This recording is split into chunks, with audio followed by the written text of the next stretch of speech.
आज के पाठ की शुरुआत हम करने जा रहे हैं। अधिकांश लोग कहाँ नियोजित हैं। अब तक हमने भारतीय अर्थव्यवस्था के क्षेत्रक, प्राथमिक, द्वितीयक और तृतीयक के बारे में जाना। उसके बाद हमने जाना कि किस प्रकार ऐतिहासिक परिवर्तन हो रहा है प्राथमिक, द्वितीयक और तृतीयक क्षेत्रकों में। उसके बाद हमारा जो आज का पॉइंट है वो है अधिकांश लोग कहाँ नियोजित होते हैं, कि जो देश की जो आबादी है उसका अधिकतर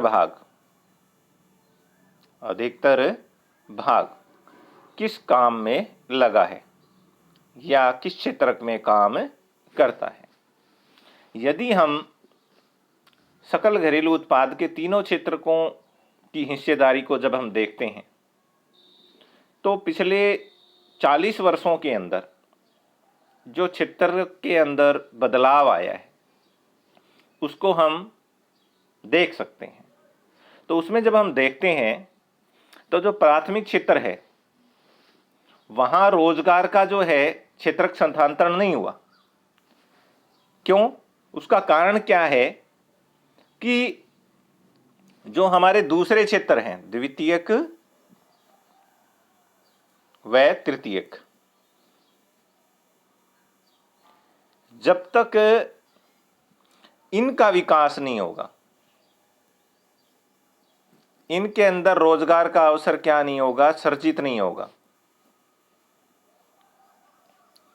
तब तक प्राथमिक क्षेत्र के लोग द्वितीयक और तृतीयक क्षेत्र की तरफ आकर्षित नहीं होंगे। ये सबसे बड़ी समस्या है। फॉर एग्जाम्पल, भारत का औद्योगिक उत्पादन बढ़ा 3% और इस क्षेत्र के अंदर रोजगार भी कितना बढ़ा? 3%, यानी कि 3 गुना वृद्धि हुई। और रोजगार में भी कितना गुना वृद्धि हुई? 3 गुना। लेकिन तृतीयक जो क्षेत्र है उसके अंदर वृद्धि तो हुई है 14 गुना, लेकिन रोजगार का सृजन हुआ कितना हुआ? केवल 5 गुना। होना तो कितना चाहिए था? 14 गुना। अब ये 9 गुना कम रोजगार का जब सृजन हुआ तो ये लोग कहां काम कर रहे हैं? ये प्राथमिक क्षेत्र में काम कर रहे हैं। उसमें भी कहां काम कर रहे हैं? कृषि क्षेत्र में।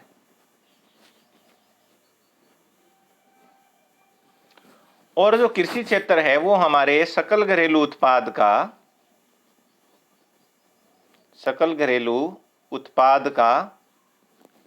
1/6 भाग उत्पादित करता है।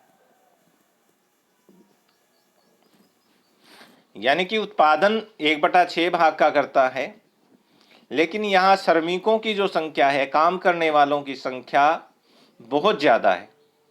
किसके मुकाबले? द्वितीयक और तृतीयक क्षेत्र के मुकाबले यहां काम करने वालों की संख्या क्या है? ज्यादा है। 1/6 नहीं है काम करने वालों की संख्या। काम करने वालों की संख्या यहां कितनी है? 1/2 के आसपास है। इससे क्या होगा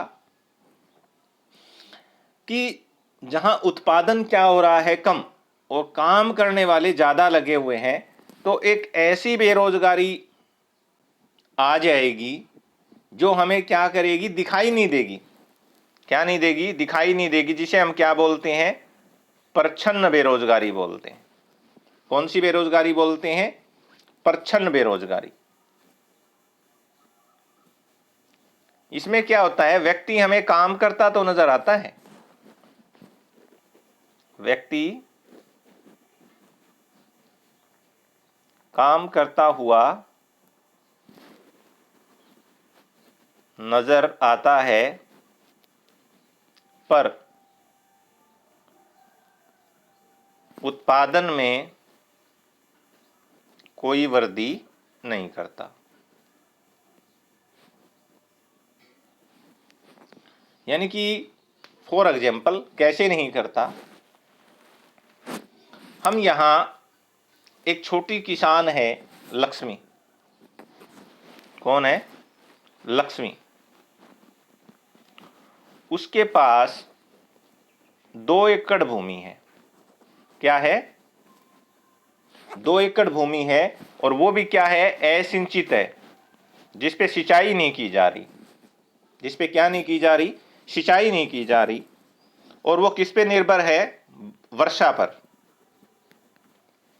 और उसके परिवार में 5 सदस्य हैं, और वो 5 के 5 सदस्य उसी भूमि के टुकड़े पर क्या करते हैं? काम करते हैं। क्यों करते हैं? क्योंकि उन्हें अन्य जगह पे रोजगार उपलब्ध नहीं हो रहा है। उन 500 व्यक्तियों को किसी अन्य स्थान पर क्या नहीं मिल रहा है? रोजगार नहीं मिल रहा है, क्योंकि उस भूमि के ऊपर 2 सदस्य भी काम अगर करें तो भी खेती का उत्पादन उतना ही होगा जितना 5 सदस्य करने पे हो रहा है। तो कितने सदस्य खाली हैं यहां पर? 3। हालांकि वो खाली नहीं है, बेकार नहीं है, वो क्या है? काम कर रहे हैं उस खेत पे, लेकिन उत्पादन के अंदर वो कोई भी क्या नहीं कर पा रहे हैं? सहयोग नहीं कर पा रहे हैं। काम कर रहे हैं, बेकार बैठे हुए नहीं लग रहे हैं, लेकिन यदि उत्पादन को देखें तो हमें वो बेकार हैं, हमें वो क्या लगेंगे? बेकार लगेंगे। अब मान लीजिए इन्हीं 5 व्यक्तियों में से किन्हीं 3 व्यक्तियों को कोई व्यक्ति भाड़े पर ले जाता है। कोई व्यक्ति क्या ले जाए? भाड़े पर ले जाए। भाड़े का मतलब है मजदूरी पे ले जाए। तो कृषि उत्पादन के ऊपर कोई असर नहीं पड़ेगा। क्यों? क्योंकि वहां 5 लोगों की जरूरत थी नहीं। वहां तो कितने लोगों की जरूरत थी? 2।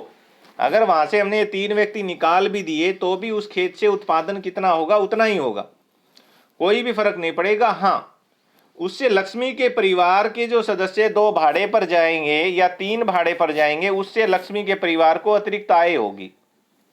क्या होगी? अतिरिक्त आय होगी। और लक्ष्मी को अपना घर चलाना क्या हो जाएगा? आसान हो जाएगा, क्योंकि वो जो 3 व्यक्ति बाहर काम करेंगे वो दैनिक मजदूरी लेकर के घर आएंगे। उससे क्या होगा? उसे अतिरिक्त क्या होगी? सहायता मिलेगी। अब मान लीजिए अगर इन सदस्यों में से कोई भी 2 सदस्य कहां चले जाते हैं? कारखाने में मजदूरी करने चले जाते हैं, तो भी क्या मिलेगी? उन्हें अतिरिक्त आय होगी। तो जो परिवार की जो कमाई है उसमें क्या हो जाएगी? बढ़ोतरी हो जाएगी। क्या हो जाएगी? बढ़ोतरी हो जाएगी। तो आप ये देखिए, भारत के अंदर लक्ष्मी जैसे लाखों किसान हैं। क्या है? लक्ष्मी जैसे क्या है? लाखों किसान हैं। और यदि हम उसका अर्थ ये लगाएं कि अगर लाखों किसान हैं और उस भूमि के ऊपर लाखों व्यक्ति काम कर रहे हैं, जबकि वहां उन्हें काम करने की कोई जरूरत नहीं है, यदि हम उन लोगों को वहां से हटा करके क्या करें? वहां से हटा करके लोगों को क्या दे दें? समुचित रोजगार दे दें। क्या दे दें? समुचित रोजगार। जिसे जिसकी जरूरत है उतना उसको हम क्या कर दें? रोजगार मुहैया करवा दें। तो क्या होगा? प्रत्येक व्यक्ति के घर की आय क्या हो जाएगी? बढ़ जाएगी। क्योंकि जब अन्य लोग रोजगार करेंगे तो उससे घर की आय में क्या होगी? वृद्धि होगी। तो जो अलग बेरोजगारी है, जो कृषि क्षेत्र के अंदर है, हम इसको अलग बेरोजगारी भी कह सकते हैं। क्यों? यदि हम कृषि क्षेत्र के अंदर से उन लोगों को हटा भी देते हैं तो कृषि उत्पादन में कोई भी फर्क नहीं पड़ता। इसलिए वहां पर जो लोग काम कर रहे हैं वो किसके तहत आ जाते हैं? अलग बेरोजगारी के तहत आ जाते हैं। कि वहां बेरोजगारी तो है, लेकिन क्या है? थोड़ी है, क्योंकि उसे कुछ दिन के लिए तो वहां काम मिल जाता है, बाकी के दिन वो क्या रहता है? निठल्ला रहता है। तो ये जो अलग बेरोजगारी है, ये कृषि क्षेत्र के अलावा अन्य क्षेत्रों में भी हो सकती है। कृषि क्षेत्र के अलावा क्या हो सकती है? अन्य क्षेत्र में भी हो सकती है। अन्य क्षेत्र में कहां हो सकती है? शहरों के अंदर जो सेवा क्षेत्र होते हैं, शहरों के जो सेवा क्षेत्र होते हैं वहां भी पाई जाती है। जैसे कोई व्यक्ति प्लम्बर है, कोई व्यक्ति पेंटर है, कोई व्यक्ति रिक्शा चालक है। अभी ये काम करते हुए तो हमें नजर आएंगे, काम करते हुए तो हमें क्या आएंगे? ये नजर आएंगे। मान लीजिए एक प्लम्बर को 4 दिन काम नहीं मिलता, तो 4 दिन तो वो क्या रहा, बेरोजगार। एक पेंटर को 10 दिन काम नहीं मिलता, तो क्या करते हैं, एक रिक्शा चालक है, वो सारा दिन सुबह से लेकर के शाम तक रिक्शा चलाता है, लेकिन बहुत कम क्या कर पाता है, कमा पाता है। यानी कि वो पूरा दिन बिता देता है, लेकिन वो सारा दिन के अंदर उतना नहीं कमा पाता जिससे उसकी आजीविका आसानी से चल सके। तो ये लोग इन कामों को करने में क्यों मजबूर हैं? क्यों मजबूर है? क्योंकि इनके पास, किसी के पास भी बेहतर अवसर नहीं है। ये कहां काम करें? मजबूर है, शिक्षित नहीं है, तकनीकी रूप से सक्षम नहीं है, स्किल्ड नहीं है, कौशल युक्त नहीं है, तो ये बताओ कहां पर जाकर के रोजगार करे? इसलिए ये मजबूरन जो है इसी क्षेत्र में काम करने के लिए मजबूर हो गए। अगर सरकार इन्हें बेहतर अवसर दे तो ये व्यक्ति भी इन क्षेत्रों की अपेक्षा कहीं और पर भी क्या कर सकते हैं, काम कर सकते हैं। अब हमारा नेक्स्ट जो पॉइंट स्टार्ट होता है कि अतिरिक्त रोजगार का सर्जन कैसे हो, कि इन लोगों को बेहतर रोजगार कैसे उपलब्ध करवाया जाए। अब जो हमने चर्चा की है, ऊपर लक्ष्मी के बारे में चर्चा की है, शहर के अंदर प्लम्बर के बारे में, पेंटर के बारे में, रिक्शा चालक के बारे में, कि किस प्रकार वहां में प्रच्छन्न बेरोजगारी दिखाई देती है। और कुछ ऐसे लोग हैं जिन्हें बिल्कुल भी काम नहीं मिलता है, तो उन लोगों के लिए रोजगार की वृद्धि कैसे की जाए, उसके कुछ तरीकों को हम देखते हैं। तो सबसे पहला तरीका हम लक्ष्मी को ही लेते हैं कि मान लो सरकार उसकी भूमि के लिए सिंचाई की व्यवस्था कर दे। किसकी व्यवस्था कर दे? सिंचाई की व्यवस्था। तो क्या होगा, वर्षा ऋतु के बाद, खरीफ की फसल के बाद जब रबी की फसल आएगी तो बारिश नहीं होगी, और अगर सिंचाई की व्यवस्था हो जाती है तो क्या करेगी लक्ष्मी, उस भूमि को सिंचित करके उस पर क्या कर लेगी, गेहूं की फसल बो देगी। और मान लीजिए प्रति एकड़ वो 20 क्विंटल गेहूं का क्या कर देती है, उत्पादन कर देती है, तो अतिरिक्त आय कितनी होगी, 2 एकड़ से 40 क्विंटल। कितनी होगी? 40 क्विंटल। और इस दौरान घर के लोगों को भी क्या मिल गया, रोजगार मिल गया। घर के लोगों को भी क्या मिल गया, रोजगार मिल गया। दूसरी बात क्या है, ये जो सिंचाई है वो सरकार कैसे कर सकती है? लक्ष्मी को कुएं की खुदाई के लिए ऋण दे सकती है। क्या दे सकती है? ऋण दे सकती है, सस्ते दर पर। किस दर पर? सस्ती दर के ऊपर दे दे उसको, तो वो कुआं खोद के सिंचाई कर लेगी। या फिर सरकार क्या करे, नहर निकाल दे उस क्षेत्र में। क्या निकाल दे? नहर निकाल दे, तो भी वहां पर क्या हो सकती है, सिंचाई हो सकती है। बांध का निर्माण कर दे। क्या कर दे? बांध का निर्माण। और जब बांध का निर्माण किया जाएगा तो उस निर्माण के अंदर भी रोजगार मिलेगा लोगों को। बांध के निर्माण हो जाने से वहां पर्यटन की गतिविधि को बढ़ावा मिलेगा, तो लोगों को रोजगार मिलेगा। मत्स्य पाला जा सकता है बांध के पीछे जो जल इकट्ठा होगा, तो उससे क्या होगा, जो लोग कृषि क्षेत्र में लगे हुए थे और कृषि क्षेत्र में उनकी जरूरत नहीं थी, वो लोग अन्य रोजगार में क्या है, चले जाएंगे। और जो अलग बेरोजगारी की समस्या है वो क्या हो जाएगी, समाप्त हो जाएगी। अब दूसरी जो बात है वो क्या करे, परिवहन की व्यवस्था, परिवहन व भंडारण। अब क्या होगा, लक्ष्मी की जो उत्पादन क्षमता है वो बढ़ जाएगी, उसके खेत के अंदर अच्छा उत्पादन होगा, तो उसे उसे अपना उत्पाद बेचने की क्या होगी, फिर जरूरत होगी। और वो अपना उत्पाद जो है नजदीक के शहर में ले जाना चाहेगी, उसके लिए उसे किसकी जरूरत होगी, परिवहन की जरूरत होगी। और उसका माल खराब ना हो उसके लिए क्या हो, गोदाम बनाए जाएं। तो अब जब परिवहन की व्यवस्था की जाएगी तो लोगों को रोजगार मिलेगा परिवहन में, गोदाम की व्यवस्था की जाएगी तो लोगों को वहां पर भंडारण के समय क्या मिलेगा, रोजगार मिलेगा। इसके अलावा परिवहन और भंडारण के लिए हमें रोजगार मिलेगा, तो तीसरी जो चीज हमें आ जाएगी, सड़क का निर्माण भी करना पड़ेगा कि अगर कच्ची सड़क होगी तो परिवहन में क्या होगी, दिक्कत आएगी। मंडियों तक ग्रामीण परिवेश को जोड़ने के लिए क्या किया जाए, सड़क का निर्माण किया जाए। एक चीज के बढ़ाने से, कृषि क्षेत्र के अंदर सिंचाई की व्यवस्था कर देने से अब कितने रोजगार के अवसर मिल रहे हैं, परिवहन और भंडारण में मिल रहे हैं, सड़क निर्माण में मिल रहे हैं। इससे क्या होगा, छोटे छोटे जो ट्रक हैं वो गांव तक पहुंच जाएंगे और लोगों को जो है रोजगार मिलेगा। तो किसान जो केवल पहले उत्पादन कर रहा था, जिसको रोजगार उपलब्ध नहीं था, परिवहन और व्यापार जैसी सेवा के अंदर जब व्यक्ति लग जाएंगे तो उन्हें क्या मिल जाएगा, रोजगार मिल जाएगा। तो लक्ष्मी को क्या हो रहा है, इससे फायदा हो रहा है। इसके अलावा यदि सरकार लक्ष्मी को क्या प्रोवाइड करवा दे, अच्छे बीज, उर्वरक, कृषि उपकरण, पंप सेट, पानी निकालने के लिए कुओं से, तो ये सारी की सारी चीजें एक गरीब किसान नहीं खरीद सकता, उसके पास इतना पैसा नहीं होता। और वो अगर साहूकारों से पैसा क्या ले, उधार ले, तो उस पर ब्याज भी क्या लगता है, ज्यादा लगता है।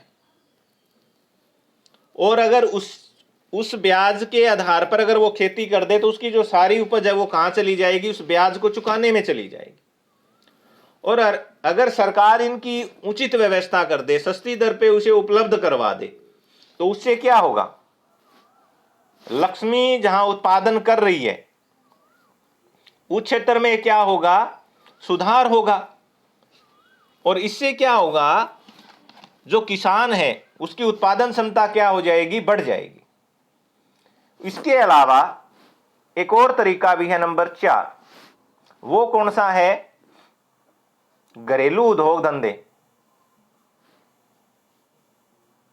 सरकार क्या करे, घरेलू उद्योग धंधों को क्या करे, प्रोत्साहन दे, जिसे हम कह सकते हैं कि ये धंधे कहां लगाएं, अर्ध ग्रामीण क्षेत्रों के अंदर लगाएं। और उन उद्योगों की वहां पहचान करे, उन सेवाओं की पहचान कर ले उन क्षेत्रों में जहां पर बहुत अधिक लोग क्या कर सकते हैं, नियोजित किए जा सकते हैं।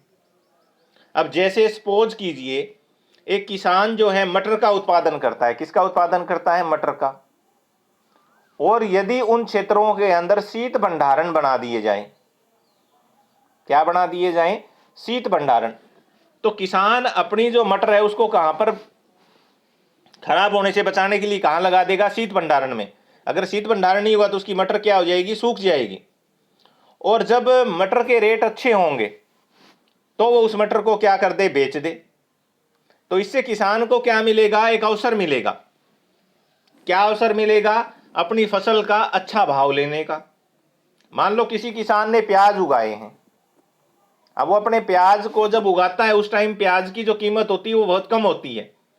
और किसान अगर उस प्याज को शीत भंडारण में लगा देता है और जब वक्त आने पर प्याज की कीमत बढ़ती है, अगर उस समय वो उस प्याज को बेचता है तो उसे कीमत क्या मिलती है, अच्छी, और उसके उत्पादन में क्या होती है, बढ़ोतरी होती है।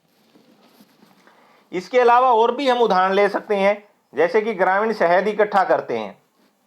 क्या करते हैं, इकट्ठा करते हैं। अगर वहां पर शहद संग्रह केंद्र बना दिया जाए, जहां पर वो अपने शहद का क्या कर ले, संग्रह कर ले, तो ऐसे ही सब्जियों के संग्रह के केंद्र अगर बना लिए जाएं तो उससे क्या होगा, किसान की आय में क्या हो जाएगी, बढ़ोतरी हो जाएगी।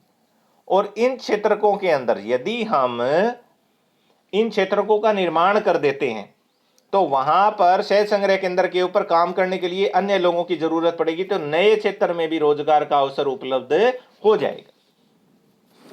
इसके अलावा और भी अन्य क्षेत्र हैं, जैसे शिक्षा क्षेत्र है। हमारे देश के अंदर आज भी 50% बच्चे ऐसे हैं जो स्कूल नहीं जाते। कहां नहीं जाते, स्कूल नहीं जाते। या तो वो कहां रहते हैं, घर रहते हैं, कहां रहते होंगे, घर पे रहते होंगे, या किसी होटल पे क्या करते होंगे, काम करते होंगे।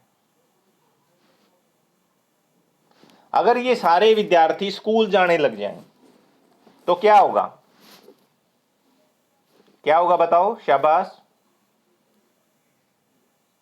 स्कूलों में विद्यार्थियों की संख्या बढ़ जाएगी। बढ़ जाएगी तो उनके बैठने के लिए किसका निर्माण करना पड़ेगा? भवन का। इसमें लोगों को रोजगार मिलेगा। संख्या ज्यादा हो जाएगी तो उनके अनुपात में अध्यापकों का भी क्या करना पड़ेगा? चुनाव करना पड़ेगा, उनकी संख्या बढ़ जाएगी। इसके साथ साथ अन्य कर्मचारी, सफाई वाले की नियुक्ति करनी पड़ेगी, माली की नियुक्ति करनी पड़ेगी, चपरासी की जो है नियुक्ति करनी पड़ेगी, और इनके ऊपर नियंत्रण रखने के लिए अधिकारियों की नियुक्ति भी करनी पड़ेगी। यानी कि हमने केवल एक काम किया, जो बच्चे स्कूल नहीं जा रहे थे उनको हमने स्कूल भेज दिया, उससे कितने लोगों को रोजगार मिला? तो हमें औसत आधार पर यह पता लगा है कि अगर हम इन सभी बच्चों को स्कूल में दाखिल करवा दें तो कम से कम हम 20 लाख लोगों को क्या दे सकते हैं? रोजगार दे सकते हैं। अब आप अच्छे से समझ रहे होंगे कि किस प्रकार रोजगार का सृजन सरकार कर सकती है।